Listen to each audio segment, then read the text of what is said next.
पाकिस्तान और दुनिया भर से देखने और सुनने वालों को फैजान भट्ट का सलाम। नाज़रीन, आज अगर हम बात करें बीमारी की, अगर बात करें कोरोना वबा की, अगर हम बात करें और कोरोना वबा से बड़ी भी बीमारियां कुछ हमें चिमड़ी हुई हैं, उसके ऊपर भी हम यहाँ पर बात करेंगे। कोरोना की बात की जाए तो जो गुज़िश्ता 24 घंटे हैं उसके दौरान तकरीबन 80 से 90 अफराद लुकमा अजल बन चुके हैं इस वक्त कोरोना वबा के। और अमवात की अगर टोटल की तादाद देखी जाए तो 20,177 हो गई है और तस्दीक शुदा केसेस की तादाद 8,97,468 हो गई है। और ये क्या वजह है, क्यों इतनी बीमारी फैल रही है? कंट्रोल भी किया जा रहा है, वैक्सीन भी हमारे पास आ गई, लेकिन फिर भी तादाद जो हम देख रहे हैं वो बढ़ती हुई दिखाई दे रही है। SOPs को हम फॉलो कर रहे हैं, लेकिन जहाँ पे क्राउड की अगर बात करें, क्राउड हमें बहुत ज्यादा देखने में मिलता है, मार्केट्स में मिलता है। क्या सिर्फ कोरोना सबसे ज्यादा जो हिट करता है वो क्या एजुकेशन को करता है? एजुकेशन इंस्टीट्यूट जितने हैं उनको हिट किया जाता है कोरोना। बेसिक उसका मकसद क्या है उस पर भी हम यहाँ पर बात करेंगे। और उसके बाद अगर हम इसराइल की बात ना करें, इसराइल के जुल्मों की बात ना करें तो बिल्कुल भी बात कंप्लीट नहीं होती। फलस्तीन में जिस तरह इसराइल जुल्म ढा रहा है, पूरी उम्मत मुसलमान सिर्फ देख रही है, स्क्रीन के आगे बैठे हुए हैं और देख रहे हैं कि कितनी अमवात वहां पर हो रही हैं। और अगर एक जनरली पूरा एक स्केच बनाया जाए तो स्केच में देखा जाता है कि उम्मत मुसलमान की जो तादाद है, जो मुसलमानों के ममालिक की तादाद है, वो काफी ज्यादा तादाद है, कुछ 40 से ज्यादा ममालिक है, लेकिन 56 ममालिक है, लेकिन हमें दिखाई कोई नहीं देता। जो उनकी तादाद है वो मुसलसल बढ़ती हुई दिखाई दे रही है, बिल्कुल 1.5 अरब। और अगर थोड़ी सी फौज की बात करें, कुछ ममालिक की बात करें तो पाकिस्तान के पास 6,37,000 फौज है, तुर्की की बात करें 3,60,000 है, इंडोनेशिया के पास 9,75,000, सऊदी अरब के पास 25,000 समथिंग है, ईरान के पास 5,20,000, मराकश के पास 2 लाख, अल्जायर के पास 5,20,000, मुत्तहदा अरब अमारात के पास 65,000। उसके बाद मिस्र में 4,50,000 फौज है, शाम में 1,60,000, मलेशिया में 1,10,000 और इस तरह की तादाद बढ़ती हुई जा रही है। लेकिन हम ये सिर्फ एक जनरली जो इसका कंक्लूजन हम निकाल रहे हैं कि मुसलमानों की फौजों की तादाद कितनी है, और तकरीबन ये 44 लाख 44 लाख ये तादाद फौज की बनती है जो मुस्लिम ममालिक की हैं। और अगर इसराइल की बात की जाए तो 1,70,000 सिर्फ उनके फौजी हैं, 1,70,000 वर्सेस 44 लाख। तो क्या मसला आ रहा है, कहां पर हम लैग कर रहे हैं? 44 लाख हमारे पास फौज है, लेकिन फिर भी हम कुछ चीज लैग कर रहे हैं। वो लैग क्या है उसके ऊपर भी हम यहाँ पर बात करेंगे कि अमेरिका उनके साथ खड़ा है, जो हिंदू हैं, जो काफिर ममालिक है, वो नो डाउट वो इसराइल के साथ हर उसके काम के साथ खड़े हैं, लेकिन हमने ये देखना है मुस्लिम ममालिक कहाँ पर खड़े हैं, हमारी फॉरेन पॉलिसी की कहाँ पर जा रही है, और इसके साथ साथ हम स्ट्रेटेजी क्या अपनाने जा रहे हैं। एक तो ममालिक हैं जिन्होंने पहल की है और वो इसराइल पर उन्होंने चढ़ाई की, लेकिन क्या सिर्फ उनकी जिम्मेदारी है? कुरान पाक हमें क्या हुक्म देता है कि मुसलमान अगर कहीं पर उनका जुल्म उनके साथ हो रहा हो, शहीद हो रहे हो, कत्ल गारत हो रही हो, तो मुसलमानों पर क्या फर्ज है, उसके ऊपर भी हम यहाँ पर बात करेंगे। और लास्ट में नवाज शरीफ साहब उन्होंने कहा था कि जी लंदन में मेरे ऊपर हमला करवा दिया गया, मेरे दफातर में बंदे आ गए, लेकिन जब वहां की पुलिस ने सारी इन्वेस्टिगेशन की तो उनका ये कहना है कि बिल्कुल ये झूठ था। उसके ऊपर स्पेशली इस चीज के ऊपर कमेंट्स में बटाली साहब के भी लूंगा। और जहांगीर तरीन साहब की अगर बात करें तो क्या ये वाकई इस तरह की लड़ाई है या आवाम को डाइवर्ट किया जा रहा है? आवाम की जो जरूरियात है उधर से आवाम को डाइवर्ट किया जा रहा है ताकि आवाम एक नए इशू में मुब्तला हो जाए। सबसे पहले हम कोरोना के ऊपर ही बात करेंगे। मैं टाइम बचाते हुए अपने गेस्ट की तरफ चलता हूँ। वैसे तो मेरे गेस्ट किसी तारुफ के मोहताज नहीं है। सबसे पहले वन एंड ओनली हमारे एहसान बटालवी साहब, सर आपका बहुत शुक्रिया। उनके साथ तशरीफ फरमा है, सीनियर कॉलमिस्ट हैं, टीचर हैं, उस्ताद हैं, और इनसे बहुत कुछ सीखने को मिलता है। और इंटरनेशनल रिलेशंस और इंटरनेशनल जो इश्यूज हैं उनके ऊपर बहुत गहरी नजर रखते हैं डॉक्टर अख्तर सिंधु साहब, सर आपका भी बहुत शुक्रिया। उनके साथ साथ तशरीफ फरमा है सहाफती, अगर दुनिया की बात की जाए, सहाफती फैमिली की बात की जाए तो पाकिस्तान जब से बना है तब से इनकी फैमिली माशाल्लाह एक एक चीज पर लिख रही है, हेडिंग्स दे रहे हैं, जान की परवाह किए बगैर ये फैमिली आगे आ रही है। तो इस वक्त हमारे साथ मौजूद है फैसल मुजीबुर रहमान शामी साहब, सर आपका भी बहुत शुक्रिया। सबसे पहले डॉक्टर साहब मैं आपकी तरफ आता हूँ। सर, कोरोना की सूरत हाल तो खराब होती हमें दिखाई दे रही है, तो सर इस पर आप क्या समझते हैं कि कोरोना सूरत हाल किस तरह ठीक हो सकती है, और जिस तरह की हमारे गवर्नमेंट की स्ट्रेटेजी है, आप इससे बिल्कुल मुतमईन डॉक्टर साहब? बट साहब जो एक इंटरनेशनल फिनोमेना है, बिल्कुल पाकिस्तान उसमें भी शामिल है। और एक तो सबको पता है कि इसकी कोई दवाई नहीं है। इवन जो आप लगवा रहे हैं वैक्सीन, वो भी उसकी दवाई नहीं। उसके बावजूद आपने जो SOPs हैं, सोशल डिस्टेंसिंग है, मास्क है, उसका आपने ख्याल रखना है। और आपने अपने आप को, जैसे दूसरी बीमारियां हैं, डॉक्टर्स का ये कहना है कि जैसे वो उनके आप मुस्तकिल तौर पे उसके साथ चल रहे हैं, जैसे TB है, कैंसर है, इनके इलाज नहीं निकले, तो इसको भी हमें उसके मुताबिक चलना है हमें। अब आप सिचुएशन ये है कि हर मुल्क ने अपने आप को एडजस्ट किया है इसके साथ। वो अपनी इकोनॉमी को आहिस्ता आहिस्ता रिस्टोर कर रहे हैं। जितने भी बिजनेस ओरिएंटेड एक्टिविटीज़ हैं उनको रिस्टोर कर रहे हैं। अपनी जो ऑनलाइन वो एजुकेशन को लेके चले गए हैं। पाकिस्तान में थोड़ी सी रेजिस्टेंस आ रही है।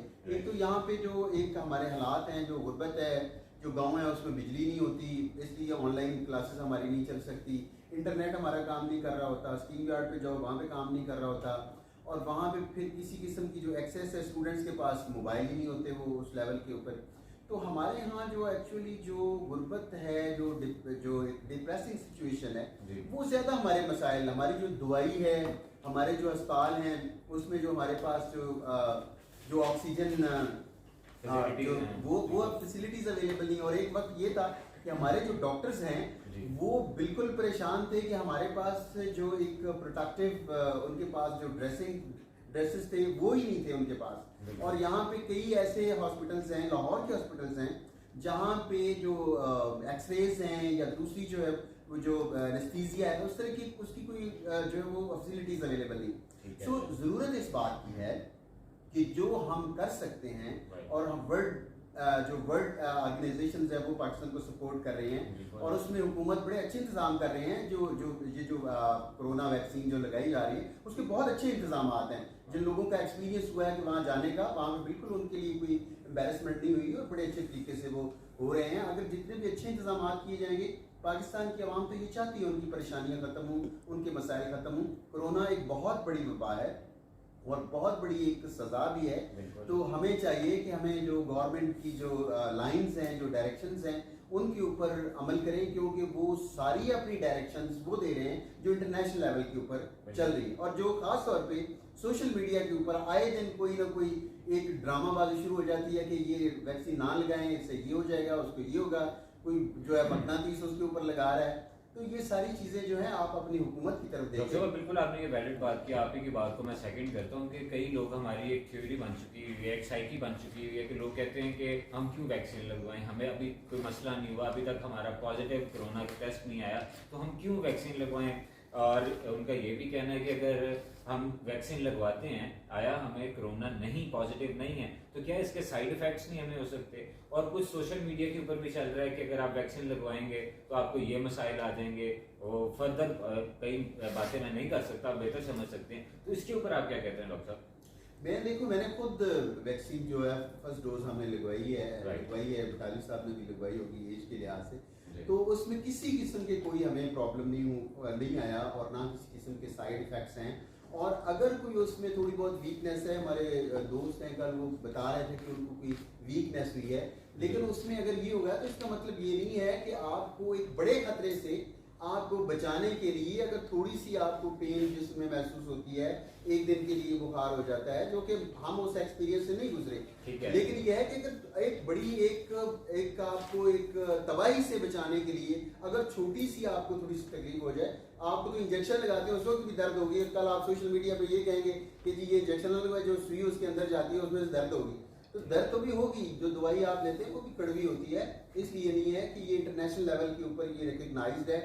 हाँ, जो एक आम एप्रीहेंशन है उसके लिहाज से जरूर मैं इस टीवी के साथी से बात करना चाहता हूँ कि जो उसको प्रिजर्व करने की बात है कि इतने उसको टेम्परेचर में रखें जो इंजेक्शन हैं, और उसमें ये एहतियात करें इतनी जो है वो ठंडे को होनी चाहिए, उस चीज का जरूर हमारी इंतजामिया इसको इंश्योर करे, चेक करते रहे। आपने पे भी किया इसके लिए जो आपने नहीं, बिल्कुल कोई पे नहीं है। जो यहाँ पे उसको 1166 के ऊपर आप अपना स्नातकी कार्ड नंबर भेजें, immediately you will get response. ये बड़ी अच्छी बात है सर। आप बिल्कुल ठीक कह रहे हैं। इसी बात को लेकर डाक्टर साहब मैं आपकी तरफ आता हूँ सर। अगर शुगर की मेडिसिन की बात की जाए तो वो 400-500 गुना महंगी हो चुकी हुई है। हार्ट की बात की जाए, जितनी भी बीमारियों की बात की जाए, कैंसर की बात की जाए, तो वो तकरीबन 500 से 600 गुना महंगी हो चुकी है।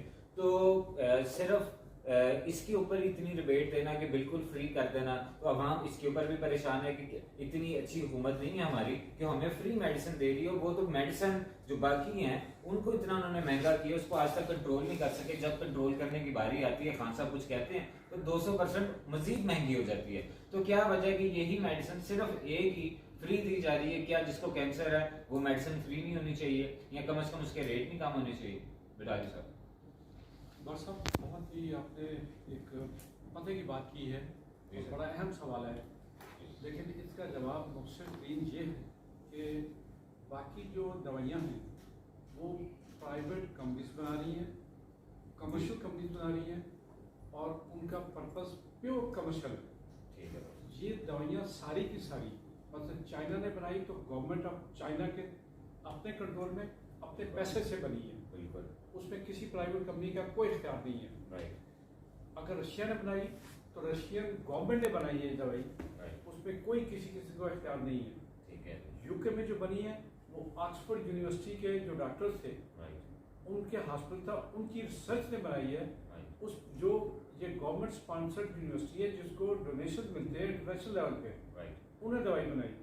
इस पे कमर्शियल आंसर अभी तक शामिल नहीं किया गया, लेकिन खतरा यही है कि जब ये दवाई अभी ये इसलिए भी फ्री है कि ये हम जैसे इंसानों पे अभी इसके तजर्बात हो रहे हैं।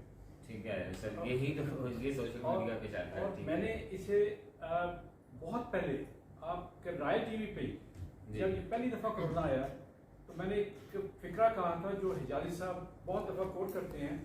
मैंने कहा था ये खौफ बेचा जा रहा है पूरी दुनिया में। ठीक है। ये खौफ की तिजारत है।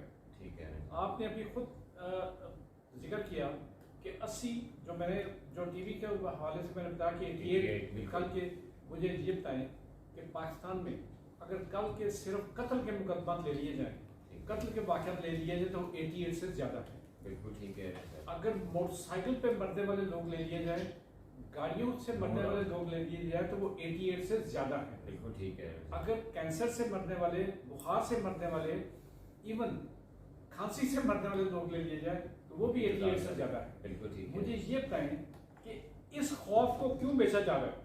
सर यही मेन क्वेश्चन है। यही ये आप इस सवाल पे कभी गौर करें, इस खौफ को क्यों बेचा जा रहा है? राइट। ये बिल्कुल ठीक है कि एहतियात करनी चाहिए किसी भी बीमारी से, लेकिन यहाँ व्हाट्सएप मैं एक और अपनी तरफ से मैं नई बात कर रहा हूँ, मुमकिन है आप लोगों के नॉलेज में हो, और मैं समझता हूँ शामी साहब, डॉक्टर साहब भी मौजूद है, साहिब इल्म लोग हैं, इन्हें मुझसे पहले से पता होगा, लेकिन मैं उस पर पूरी तरह अपने ईमान के साथ कायल हूँ कि ये वो क़यामत की निशानियों में से एक निशानी है जिसके बारे में हुजूर सल्लल्लाहु अलैहि वसल्लम ने फरमाया था कि ऐसी बीमारियां होंगी जिनका पता भी नहीं चलेगा कि ये कहाँ से आई, कैसे आई।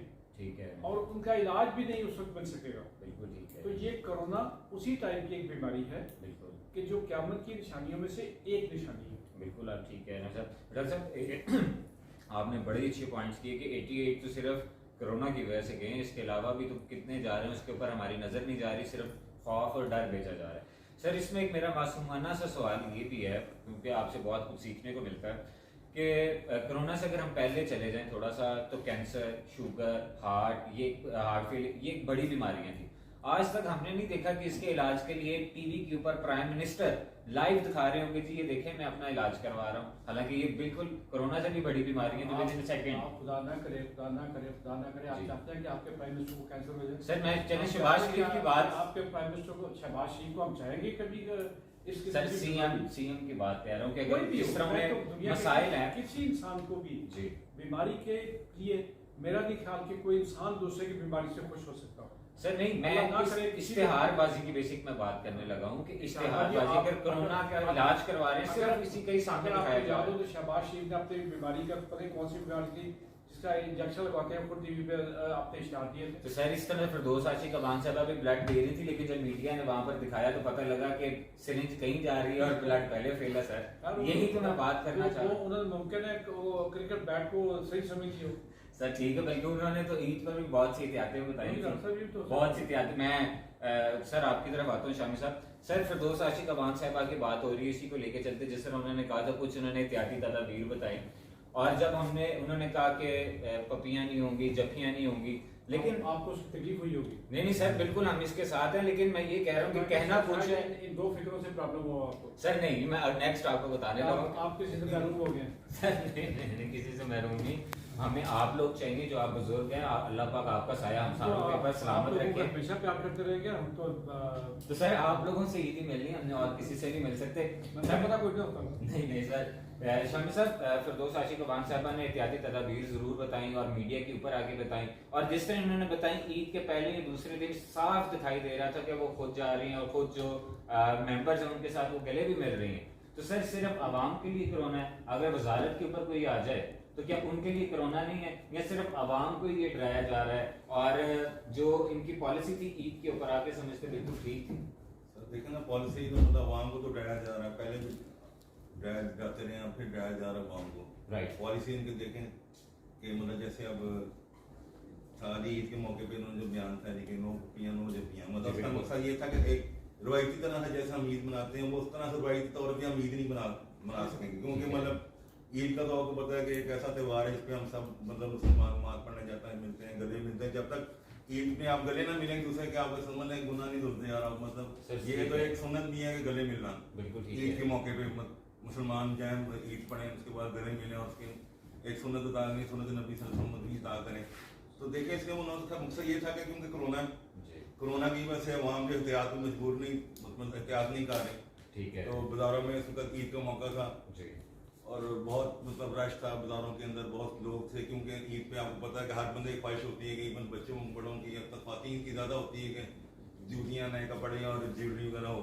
और इनको है ना देखें कोरोना की वजह से जो मतलब उन्होंने बाजार में इसलिए पाबंदी लगा दी फिरने कि कोरोना का फैलाव ज़्यादा ना हो, लेकिन फिर भी हम लोग सारी रात और एक फिर देखें इन्होंने ईद का अचानक ऐलान हुआ, उस वजह से भी इनका ये मकसद सर ये था कि कोरोना का जो है ज़्यादा फैलाव ना हो, क्योंकि अगर ईद का ऐलान पहले कर देते तो हो सकता है कि शायद बहुत से लोग जो है वो बाजार की तरफ भागते रश होते हैं, और उन्होंने रात का ऐलान किया। बिल्कुल आप ठीक कह रहे हैं शाम साहब। देखिए अगर हम ऑस्ट्रेलिया की बात करें तो उन्होंने कहा कि एहतियाती तदाबीर इस्तेमाल करें, न्यूजीलैंड में खत्म हो गए कोरोना। जी बिल्कुल, उन सारों ने कहा है कि हमें एसओपीज को फॉलो करना चाहिए, लेकिन अगर हम यहाँ की थ्योरी की बात करें तो यहाँ पे कहा जाता है जो रास्ता पर नीचे पता नीचे। तो इसके ऊपर भी मैं आपसे बात करूंगा। एक शॉर्ट ब्रेक आपको पता बहुत जरूरी है कि प्रोड्यूसर साहब की जानिब से कहा जा रहा है। नाज़रीन एक शॉर्ट ब्रेक लेते हैं, वापस आके इसी गुफ्तगू को हम आगे बढ़ाते हैं। Please take a short break. नाज़रीन यहाँ पर आप गुफ्तगू सुन रहे थे जो मेरे मौजूद यहाँ पर गेस्ट हैं। अब इसके बाद हम जो अपना टॉपिक है वो लेके चलते हैं फ़लस्तीन के जानिब, मुसलमानों के ऊपर जो जुल्म किया जा रहा है, जुल्म सितम किया जा रहा है। जुल्म तो किया जा रहा है, लेकिन जितनी खामोशी उम्मत मुसलमान में हमें देखने में आ रही है तो ये उससे बड़ा जुल्म है जो इसराइल हमारे ऊपर कर रहा है। इसके अंदर अब मैं डॉक्टर साहब आपकी तरफ आता हूँ। सर यूनाइटेड नेशन वो उसकी क्या वैल्यू है, वो क्या इसके ऊपर इकदाम कर सकता है? जिस तरह बाकी सारे ममालिक कह रहे हैं कि हम अपनी फॉरेन पॉलिसी को बेहतर करें, यूनाइटेड नेशन में जाएं और जो ये जुल्म हो रहा है इसको रोक सके, तो क्या यूनाइटेड नेशन में इतनी पावर है कि वो इस चीज़ को रोक सके? क्या इनके पास यूनाइटेड नेशन के पास इससे पहले कोई एग्जाम्पल है, कोई यमन की, कोई इंडिया की, कोई कश्मीर की, कहीं पर मुसलमानों के कत्ल गारत को रोका हो? बिटाली साहब। और साहब बदकिस्मती से यूएनओ जी एक यूनियन है चंद जिन्होंने कब्जा किया हुआ पूरी दुनिया के मशरक़ पे, ममालिक की, जिन्होंने पूरी दुनिया के इंसानों पे कब्जा किया हुआ है, एहसासात पे कब्जा किया हुआ है। अगरचे उसका चार्टर जो है वो वही है, आप पढ़ लें पूरा, दोनों सामने रख लें, जो हजूर सल्लल्लाहु अलैहि वसल्लम का खुतबा हज्जतुल विदा था, ये वही चार्टर है। और मैं ये अगर कहूँ कि हरफ बरफ वही है तो उसमें कोई शुबा नहीं, स्वाय चंद मौजूदा दुनिया के मुताबिक उसमें चीज़ें शामिल, लेकिन उस पर हम काम करते हैं। सर बिल्कुल ठीक कह रहे हैं आप। और जहाँ तक अब आप आ जाएँ कि यूएनओ क्या कर रहे हैं, यूएनओ से तो को रखने वाले जाहिल और बेवकूफ़ है। आपके साथ 72 साल में क्या कर दिया उसने? सर बिल्कुल यही कश्मीर आपके सामने है, बिल्कुल कश्मीर पे जो जुल्म हो रहा है जो 8-8 साल की बच्चियां उनके फौजी बेगैरत बेहया बेशर्म रेप कर रहे हैं, उनको तो रोकने की हाँ हमें जरूरत नहीं हो सकी। ठीक है, कश्मीरी बेचारे खुद लड़ रहे ठीक है। हैं। और हमने जुल्म ये किया कि जब पठान आगे बढ़ रहे थे जी तो हमने फौरी तौर पे सुलह करके वहीं रुके। ठीक है। और जो सुलहनामा है अगर हम पढ़ लें आज जी तो मेरा ख्याल है हम आज मुतालबा करना छोड़ देंगे। उसमें उन्हें हक दे दिया गया था कि पहले वो आगे आ सकते हैं और हम फौजें पहले हटाएंगे, उसके बाद वो वहीं रहेंगे और फिर राजकुमारी होगी। लेकिन किसी ने उठाया इसी युवाओं को तो छोड़ दें। ठीक है। अब आप आए, आप उस युवाओं की तरफ जिसके इवज जी भुट्टो बेचारा फांसी लग गया, उससे जो इस्लामिक समिट करवाई थी उसका बुनियादी मकसद ही ये था जी कि वो इस्लामिक ब्लॉक बना ले, और इस्लामिक ब्लॉक बनाने के चक्कर में उसको फांसी चढ़ा दिया गया। ठीक है। उसको हेनरी किसिंजर ने कहा था कि हम तुम्हें एक मिसाल बना देंगे, और मिसाल बना दिया गया। ठीक है। अब मुसलमान, यहाँ मैं थोड़ा सा सर, प्लीज। इकोनॉमिक हकाइक बताना चाह रहा सर हूँ। प्लीज। मुसलमान इतना बेहया और बेहिस हो चुका है कि आज अमेरिका की इकोनॉमी में 12% हिस्सा सऊदी अरब का है। सर बिल्कुल ठीक कह रहे हैं। 12% अमेरिकन इकोनॉमी सर में। बिल्कुल ठीक कह रहे हैं। आप सोचे कितने $100 बिलियन का हिस्सा होगा। बिल्कुल। इसने इसको उन लोगों को बुद्दल और अगर मैं ये कहूँ जलखे बना दिया है ठीक है। कि उन्हें खौफ ये है कि अगर हमने कोई एक्शन लिया, कुछ किया तो हमारा पैसा जब्त हो जाएगा, ठीक है। हमारी जायदादें जो हमने खरीदी हैं वो जब्त हो जाएंगी, जो हमने वहां दाश्ताएं रखी हुई हैं वो हमें नहीं मिलेंगी, जो हम अय्याशियां करते हैं वहां जाके वो हम पे रास्ते बंद हो जाएंगे। अमेरिकन गाड़ियां बंद कर दी जाएंगी जिसपे सारा अभी सबसे ज्यादा इनके लेविश जहाज- जो इनके है। जहाज सोने के बन सकते हैं। बिल्कुल ठीक है। इनकी जो होटल है, इनके सोने के कमरे, इनके पलंग सोने के बन सकते हैं। ठीक है। लेकिन जो मुझे 3 दिन हो गए, आज यकीन जाने मैं सोया हड़बड़ा के उठ जाता हूँ। जी और उस पे अब कल मैं शामी साहब से मुलाकात हुई तो मैंने कहा कि जी मैं कॉलम आपको भेज रहा हूँ। राइट। एक बच्ची है 10-11 साल की, जिसने अपने सामने इसराइल को जुल्म करते देखा, लोग मरे, और उसने चीख के कहा सब मर जाएंगे, और साथ का मैं मरना नहीं चाहती। काश इस बेहया बेशर्म मुसलमानों को उस बच्ची की पुकार पहुंच जाए, जिस तरह मोहम्मद बिन कासिम को एक बच्ची की पुकार पहुंची थी और वो वहां से पहुंचा था। इन्हें कोई शर्म इनमें खत्म हो चुकी, कोई हया नहीं बाकी रह गई इनकी। बिल्कुल ठीक है। मैं तैयार हूँ इस 73 साल की उम्र में, खुदा की कसम मुझे आज भेजे पे जाने को तैयार हूँ। सर माशाल्लाह माशाल्लाह। तो ये मर गए सर। सर बिल्कुल ठीक है। इनकी दौलत क्या इतनी कीमती है कि इन्हें अपनी मौत याद नहीं। इनके बड़े जो बादशाह थे सारे, वो अपनी दौलत साथ ले गए। हमने अपनी आंखों से बरसाए, अपनी आंखों से अपनी होश में वो फिक्रा अपनी अमल होते देखा कि किसी को दफनाने की जगह नहीं मिली। वो शाह ईरान था सही कह रहे हैं। जिसको कब्र की जगह नहीं मिली पूरी दुनिया में, सही कह रहे हैं। और मरने के बाद वो ढूंढते रहे कि इसको दफनाना कहाँ है। ठीक है। अगर इसको देख के भी इन्हें शर्म नहीं आती बेहया को, तो कब आएगी मुझे ये समझ नहीं आती। मुसलमान जहाँ पर उनके साथ कत्लो गारत हो रही है, इसी वजह से सऊदी हुकूमत ने मिलके 39 ममालिक की फौज बनाई ताकि जहाँ पर भी जुल्म सितम हो वहाँ पर ये फौज पहुँच जाए। आज पैसा हराम का पैसा इंसान को बुज़दिल बना देता है। ठीक है। आप पाकिस्तान की मिसाल ले लें। ठीक है। आज खरबों डॉलर खा के ये जाल साथ चोर वहां पर लंदन बैठा, कोई दुबई बैठा है, किसी प्रॉपर्टी कहीं बनाई हुई है, खौफ के मारे बैठे हैं ना। बिल्कुल ऐसे ही है। ये खौफ है। और आप जो काली गाड़ियों के काले शीशे देखते हैं, इनके अंदर तो झांके कौन से डाकू कौन से चोर बैठे हैं इनमें, कौन शराबें सप्लाई करने वाले, कौन लड़के सप्लाई करने वाले बैठे हैं, और इनका पैसा कहां से आया है। लेकिन सर अब मैं बात तो नहीं करूंगा अगली पे, लेकिन जब भी इस तरह की शराब अगर मिलती है तो वो कुछ इस तरह करिश्मा आ जाता है कि वो शहद की बोतल में तब्दील हो जाती है। अब ये उन बेहया बेशर्म लोगों से पूछे जो चंद टकों के बस अब उसकी रिपोर्ट चेंज कर देते हैं। बिल्कुल आप ठीक उसके है। इंसाफ को नहीं, और जहां मुसीबत ये है कहते हैं सबूत को नहीं मिला। अभी मैं पहले प्रोग्राम सुन रहा, सबूत नहीं मिला। भाई बेशर्म हो, बैंक ट्रांजैक्शन से ज्यादा बड़ा सबूत दुनिया में कौन सा है? क्या ये पटवारी है जिनसे निशानजदा नोट बरामद होने, ये थानेदार है निशानजदा नोट बरामद होने? इनके जो डॉक्यूमेंट एविडेंस चाहिए वो डॉक्यूमेंट एविडेंस मौजूद है। इनकी प्रॉपर्टी जिसमें रहे हैं, इन बेशर्म बेहया लोगों को ये शर्म नहीं आती, उसके बावजूद कहते हैं सबूत नहीं मिला। इन्हें ये याद नहीं कि एक जालिम चोर डाकू का साथ देना आप उसके बराबर के हिस्सेदार हैं। बिल्कुल सर। और क्या के दिन अल्लाह ने चाहा तो आप चोरों के साथ चोर बन के खड़े होंगे। ये शर्म नहीं आती लोगों को। बिल्कुल आप ठीक कह रहे हैं डॉक्टर साहब, मैं आपकी तरफ आता हूँ बिल्कुल, क्योंकि दामने वक्त में जो गुंजाइश कम होती जा रही है, मैं आपकी तरफ आता हूँ सर। जिस तरह तालिब साहब ने कहा बिल्कुल नो डाउट, वो जिस तरह बोल रहे थे सच बोल रहे थे, जब बंदा सच बोलता सच हमेशा तल्ख होता, आप भी समझते हैं इस चीज को। तो सर मुसलमानों की क्या वजह, क्यों हम पीछे रह रहे हैं?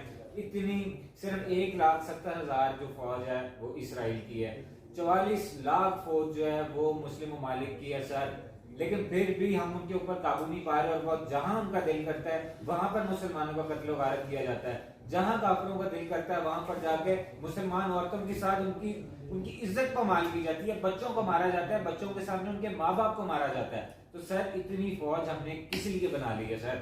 बट साहब ये जो हकीकत है, जो एक आइडियोलॉजी है, उसका ज़हन में रखें कि उसमें रिलीजन बाद में आता है, सबसे पहले इंसानियत आती है। और उसकी एविडेंस ये है कि अभी इंडिया में अमवात हुई, आप उनके लोग मरे तो आपको खुशी होती है कि इतने मार दिए हैं, लेकिन ये कोरोना से लोग मरे हैं तो आपने अफसोस का इजहार किया और आपने बकायदा उनको मदद की ऑफर की।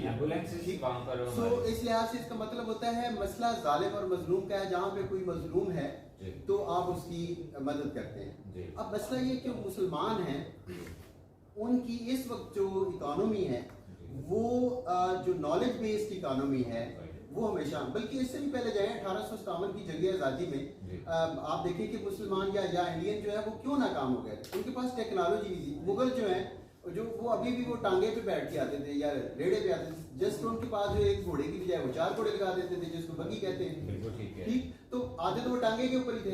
उन्होंने कोई इजाद नहीं की, कोई यूनिवर्सिटी नहीं बनाई, कोई उन्होंने स्कूल नहीं बनाया, कोई कॉलेज नहीं बनाया।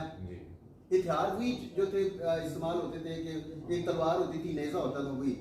याद रखें ये ममालिक जब तक अपनी एजुकेशन को ठीक नहीं करेंगे, साइंस और टेक्नोलॉजी में तरक्की नहीं करेंगे, इन्होंने असलहा वहां से लेना है, यूरोप वेस्ट से लेना है, इन्होंने यूनिफॉर्म वहां से लेनी है, इन्होंने जूतियां वहां से लेनी है।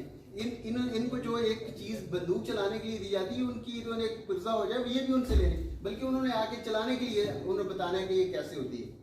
मैं इस लिहाज से मेरा जो कॉलम था नए वक्त इस्लामाबाद में, उसमें मैंने ये कहा था कि जैसे अगर नेटो बन सकता है तो ये मुसलमान ममालिक अगर ऐसा कोई ब्लॉक बनाए जिससे वेस्ट को खतरा है तो वो ना बनाएं, लेकिन एटलीस्ट अपनी एक एजुकेशन में जो यूनिवर्सिटीज तो एक मिल के बना सकते हैं। बिल्कुल आप ठीक है। उसमें जितने भी मुस्लिम ममालिक के स्टूडेंट्स हैं उनके लिए फ्री एजुकेशन रख सकते हैं, और जो एक बहुत अच्छे टैलेंटेड स्टूडेंट्स हैं उनको स्कॉलरशिप देके उनको फैसिलिटेट करें, अपनी लैब्स को बेहतर बनाएं, ताकि वो अपने आप को एक खुद मुख्तार हो सके अपनी चीजों में बनाने में। बिल्कुल ठीक कह रहे हैं, लेकिन ये तो तब था ना कि लेकिन अब तो पानी जो है वो सर से गुजर चुका है। अब जिस तरह की कत्लो गारत चल रही है, क्या हम लैब की तरफ जाएं?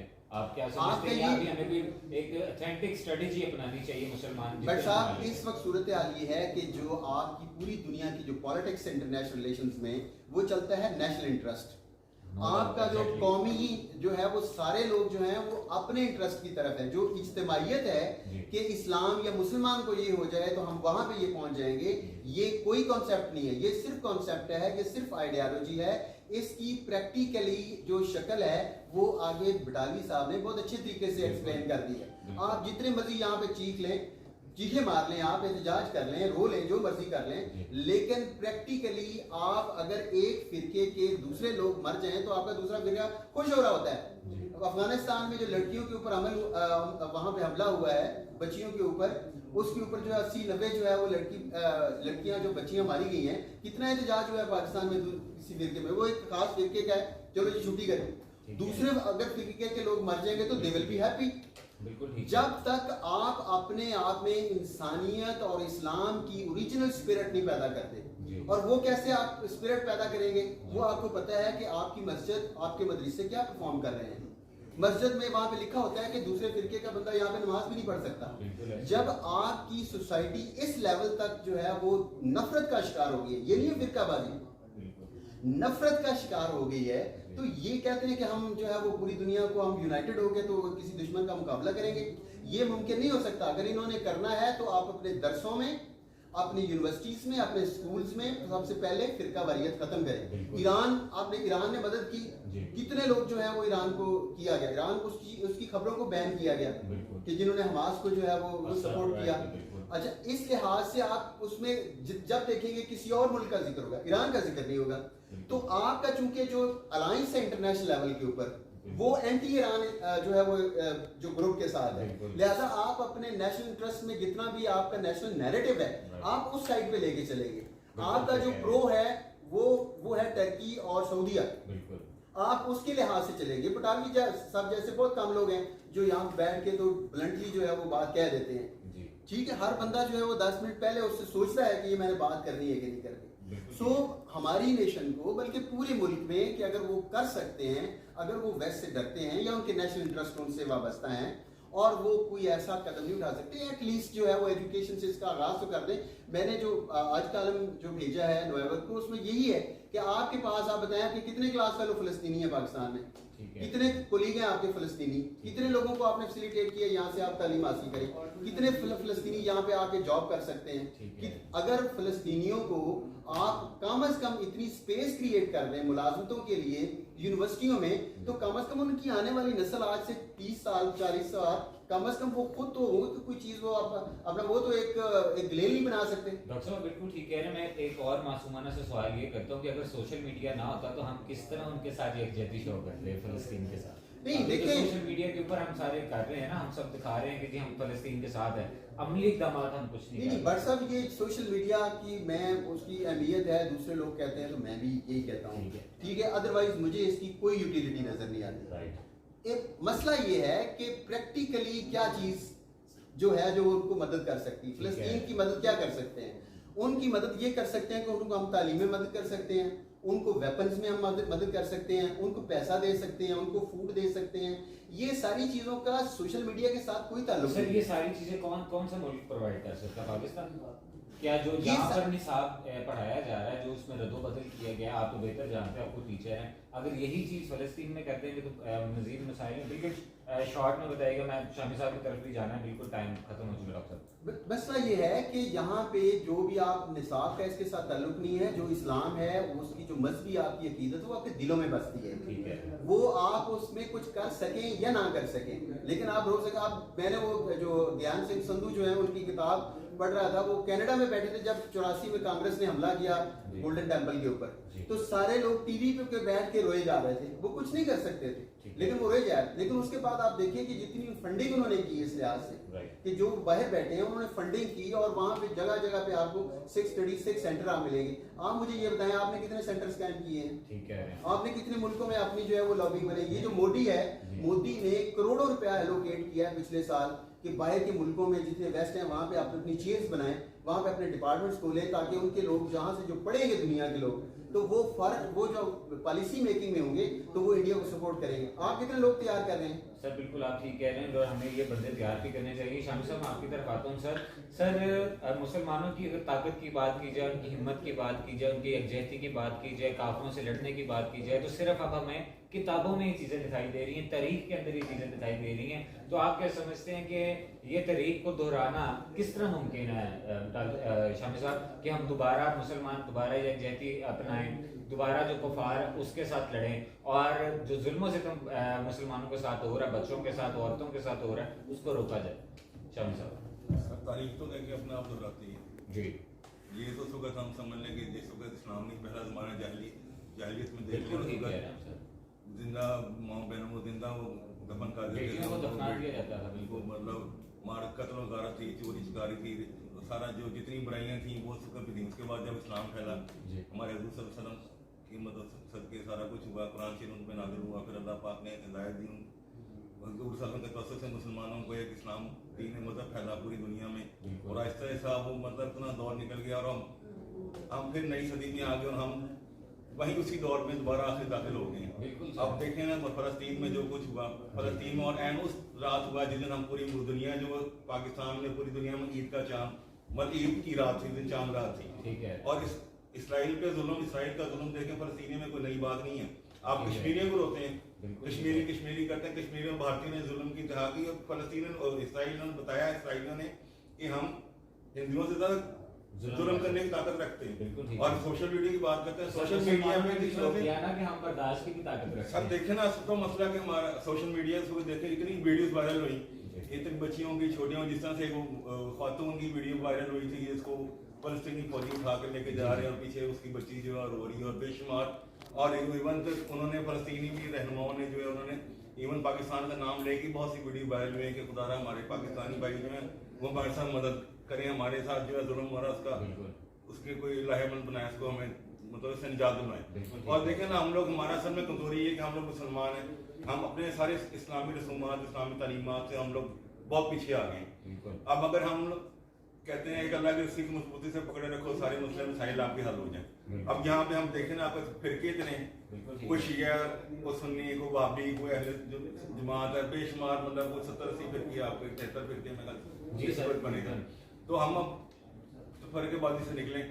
अब अगर हमारे जो है देखें, कश्मीर पे जुल्म हो रहा है, फलस्तीन पे जुल्म हो रहा है, अब हम सिर्फ हमने आज कश्मीर के लिए हमने क्या किया, सिर्फ जी यौम यकजहती कश्मीर में आके मुजाहरे कर लें, हमने तकरीरें कर ली, नारेबाजियाँ कर ली, उसके बाद हम फिर आके बैठेगा वही काम। हम फिर फलस्तीन में आके खबर लगी थी कि फलस्तीन में सारी यकजहती के लिए रैली निकाल ली, हमने मजम्मत कर ली। मजम्मत करने से कुछ नहीं, जैसे भुटान साहब ने डॉक्टर साहब ने बात की है कि हमें अपनी इक़दामात करने पड़ेंगे, हमें पूरी, जैसे भुट्टो साहब ने बात की, पूरी दुनिया का एक उन्होंने इस्लामी ब्लॉग बनाया, इसको हमें जरूरत है मुत्तहद होने की, पूरी दुनिया मुत्तहद। मैसेज देना चाहेंगे खान साहब को, क्योंकि आपको जरा बहुत करीब से सुनते हैं। मैसेज देखना, मैसेज कोई ओपिनियन, कोई मशवरा, कोई सजेशन आप देना चाहें? सबको देखें, हालात की, मौके की नज़ाकत को समझें, हालात को समझें। इस वक्त बल्कि मुझे लास्ट टाइम याद है, हमारे सदर साहब अरबी साहब ने एक बयान दिया था जी कि वो हमसे ज़्यादा ताकतवर है, जो उसका मुखफ़फ़ ये था बयान का, अब वो मतलब 3-4 दिन बनाना बयान है कि ये हमसे ज़्यादा ताकतवर है, हम बेबस हैं। तो भाई खुदा के लिए आप किस चीज़ के बेबस हैं? आप अल्लाह पे रसूल पे अपना एतबार करें, अपना अल्लाह को याद करें, अल्लाह करें। पूरी दुनिया में अपनी इस्लामिक ब्लॉक इकट्ठे हों, मुसलमान जब तक हम मुत्तहद होंगे, जब हम मुत्तहद होंगे तो हम कुछ कर सकते हैं। जब एक देखेंगे, एक का मुत्तहद हो, अगर हम मुत्तहद होंगे तो हमें काट नहीं सकेगा। अगर हम अलग अलग में जाकर घर बैठ जाएंगे तो हमें सब जो है वो हमारे तरफ, हमारे लिए बर्बादी। अगर हम अपने मसाइल को हल करना चाहते हैं, खान साहब को भी ये है कि खुदारा हमारे जब कश्मीर के लिए उन्होंने बहुत इक़दाम किए, काम किए, लेकिन जैसे कश्मीर में तकरीरें करके वो असम्बली में गए थे, तकरीरें करके वापस आके उसका आज तक कोई रिजल्ट नहीं निकला। इस तरह उनको काम फलस्तीन पे, और फलस्तीन के लिए उनको चाहिए कि पूरा एक आवाज़ उठाएं अक़वाम मुत्तहिदा में, क्योंकि ये आशम वसानी 1988 से लेकर फलस्तीन की जानिब से भी कहा जा रहा है, वहाँ की आवाम की जानिब से पाकिस्तानी हमारी मदद करें। इमरान खान को इतनी इज्जत दी जा रही है, कश्मीर की जानिब से भी हर तरफ से। तो सर ये खान साहब आवाम ने भी उनको बिठाया, सीट पे बिठाया, वो उनका इस वक्त जो इस्लामी रियासत मदीना के दावेदार हैं वो अपने दावत मदीना इस्लामी रियासत में अपना किरदार अदा करें, पूरी दुनिया को दिखाएं, वार्तागोल बन के दिखाएं। सर शामी साहब बहुत शुक्रिया आपका, बटालिया साहब आपका भी बहुत शुक्रिया, डॉक्टर साहब आपका भी बहुत शुक्रिया। नाज़रीन, यहाँ पर अपनी कोशिश की कि हम यहाँ पर आवाज़ तो बुलंद कर सकें। मुसलमानों के खिलाफ प्रोपेगेंडा किया जा रहा है, मुसलमानों के खिलाफ जो जुल्म सितम की कहानियाँ बनाई जा रही हैं, और जो जुल्म सितम की एक कहानी लाजवाल कहानी है, और हर मुल्क के अंदर मुसलमानों को कत्ल व गारत किया जा रहा है, और कर कौन रहा है? जो बिल्कुल एक चूटी की तादाद में है, बिल्कुल थोड़ी सी तादाद में। अल्लाह करे कि हमें होश के नाखून जो मुस्लिम ममालिक है वो यहाँ पर लें। और वैसे एक बात की जाए बिल्कुल लास्ट में, कि जब भी सऊदी अरब में भी कोई मसला हुआ, वहाँ पर भी किसी दूसरे ममालिक ने फौज ने पेशकदमी की, वहाँ पर हमला करने की कोशिश की, तो तब वहाँ पर भी सऊदी अरब की हुकूमत ने क्या किया, हमेशा किसी दूसरे इस्लामी ममालिक को उन्होंने फोन नहीं किया, वहां पर लेटर नहीं भेजा कि आप यहाँ पर आके हमारी मदद करें। क्यों? बेशक उनके पास सारी टेक्नोलॉजी है, फिर भी पाकिस्तान को बुलाया जाता था। सऊदी अरब की जो हुकूमत है, खाने काबा के ऊपर हाथ रख के कहती थी कि पाक फौज मदद को आओ। क्यों पाक फौज को वो बुलाते थे? इस वजह से बुलाते थे कि उन्हें पता है कि खाना काबा की हिफाजत किसने की, खाना काबा की हिफाजत भी हैदर करने वाला है, और खाना काबा को अब भी वही फौज बचा सकती है जिसके पास निशाने हैदर है। किसी मुल्क के पास निशाने हैदर नहीं है सिवाय पाकिस्तान के पास। तो हमें फॉलो भी निशाने हैदर को तो हम फॉलो कर रहे हैं, लेकिन उनके जो अहकामात अगर उनको हम फॉलो करें तो ऐसी की तैसी किसी काफिर की कि वो मुसलमानों के ऊपर जुल्म करे। आज तक लिए अपने दोस्त रिजवान भट्ट को इजाजत दीजिए। कल दोबारा नए टॉपिक और आपकी बात के साथ, पाकिस्तान के मसाइल और वसाइल के साथ दोबारा हाजिर होंगे। तब तक के लिए अल्लाह ने के बाद अल्लाह हाफिज। पाकिस्तान जिंदाबाद।